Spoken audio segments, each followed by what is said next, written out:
여러분, 한때 미군만 2만 명이 주둔하며 달러가 넘쳐나던 도시가 있었습니다.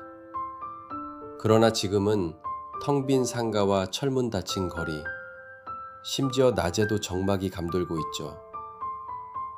한때 경기 북부 최대 상권을 자랑하던 이곳은 왜 이렇게 몰락했을까요? 숫자는 거짓말을 하지 않습니다. 미군 병력 2만 명에서 4천 명으로 줄어들고 인구는 10만 명에서 8만 명대로 추락했습니다. 이 충격적인 대비, 과연 무슨 일이 있었던 걸까요?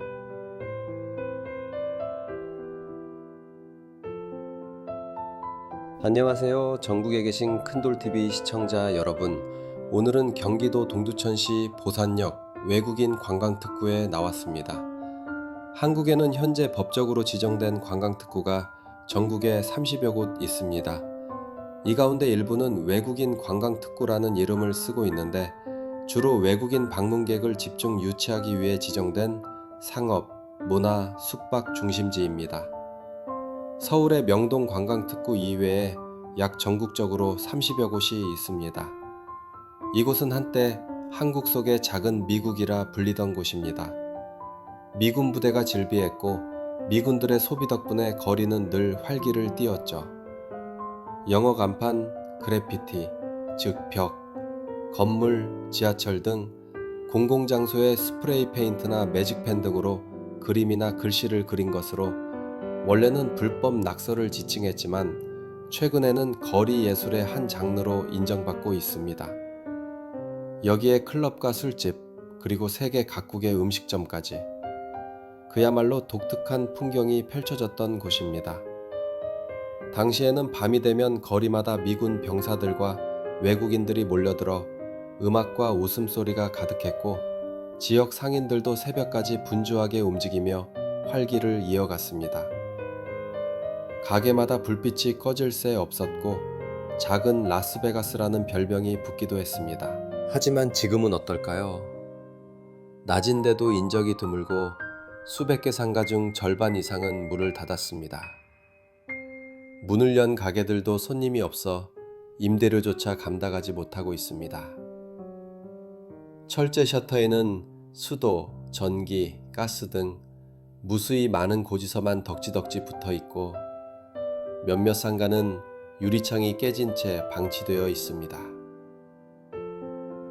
밤이 되어도 사정은 다르지 않아 불빛 대신 어둠이 거리를 채우고 간간히 불어오는 바람 소리만이 정막을 깨트릴 뿐입니다. 상인들의 목소리도 절망적입니다. 사람이 없어 완전히 슬럼가가 됐다. 는 하소연이 이어집니다. 실제로 2004년 미군기지 평택 이전 계획 이후 동두천에 남은 미군은 고작 4,000명 남짓. 그마저도 대부분 순환 근무로 잠시 머무를 뿐입니다. 예전처럼 장기간 머물며 지역 경제를 지탱해주는 존재가 아니라 잠시 스쳐 지나가는 손님이 되어버린 셈입니다. 그렇다면 왜 이렇게 몰락한 걸까요? 첫 번째 이유는 바로 미군 병력 감소입니다. 동두천 전체 면적의 42%가 미군 기지였을 정도로 이 도시는 미군에 절대적으로 의존했습니다. 주둔 미군이 줄자 상권도 순식간에 무너진 겁니다.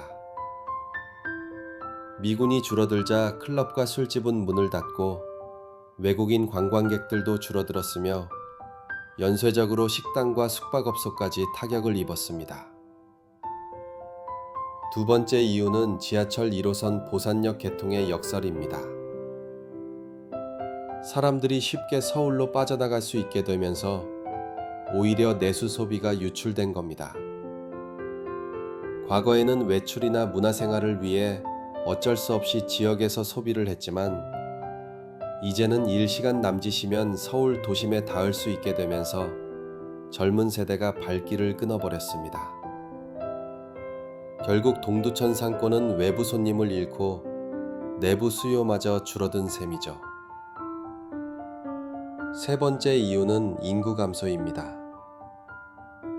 2016년 9만여 명이던 인구가 불과 10년도 안 돼 8만 명대로 떨어졌습니다. 특히 젊은 층이 빠져나가면서 지역 상권은 활기를 완전히 잃었습니다. 청년층이 떠난 자리는 고령 인구로 채워졌고 이들은 소비 활동이 줄어들 수밖에 없었습니다. 이 같은 인구 구조 변화는 학교 폐교, 주택 가격 하락, 그리고 지역 공동체의 붕괴로까지 이어졌습니다. 지자체도 손을 놓고 있었던 건 아닙니다. 수백억 원을 들여 2015년부터 시작된 사업인 월드푸드 스트리트, 2015년부터 시작된 사업인 그래피티 거리, 뮤직센터 같은 문화재생 사업을 추진했습니다. 그러나 코로나 팬데믹이 겹치면서 대부분 실패로 끝나고 말았습니다. 투자 초기에는 외부 관광객이 유입되는 듯 했지만 장기적인 소비 기반이 약하다 보니 오래 지속되지 못했습니다.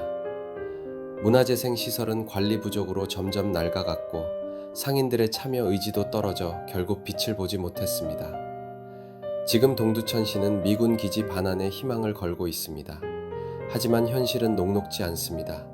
반환받은 땅 대부분이 산지라 개발이 어렵고 도심 한가운데 남아있는 주요 기지는 여전히 미군이 사용 중입니다. 동두천시가 추산한 경제적 손실만 연간 5천억 원이 넘는다고 하니 그 타격은 상상을 초월합니다. 무엇보다도 반환 절차 자체가 지연되고 있어 도시 개발의 시간표가 계속 뒤로 밀리고 있습니다. 그럼에도 불구하고 이곳을 살리려는 시도는 계속되고 있습니다. 시민들은 왜 동두천만 희생해야 하느냐며 목소리를 높이고 있고 상인들도 이제는 변화를 받아들여야 한다는 지적이 나옵니다. 미군 덕분에 웃고 울었던 도시라는 과거의 프레임에서 벗어나 새로운 도시 재생 모델을 찾아야 한다는 겁니다. 청년 창업을 유치하거나 문화예술인들이 머물 수 있는 공간으로 바꾸는 시도, 또는 지역 특산품과 연계한 관광 모델을 모색하는 움직임도 보입니다. 과거를 추억하는 도시에서 미래를 준비하는 도시로 거듭나야 한다는 목소리가 점점 커지고 있습니다. 전국에 계신 큰돌TV 가족 여러분, 오늘 영상이 유익했다고 생각하시면 구독, 좋아요, 댓글로 응원 부탁드릴게요. 큰돌TV는 다음 영상에서도 더 깊이 있는 정보를 전달드릴 수 있는 이야기로 찾아뵙겠습니다. 감사합니다.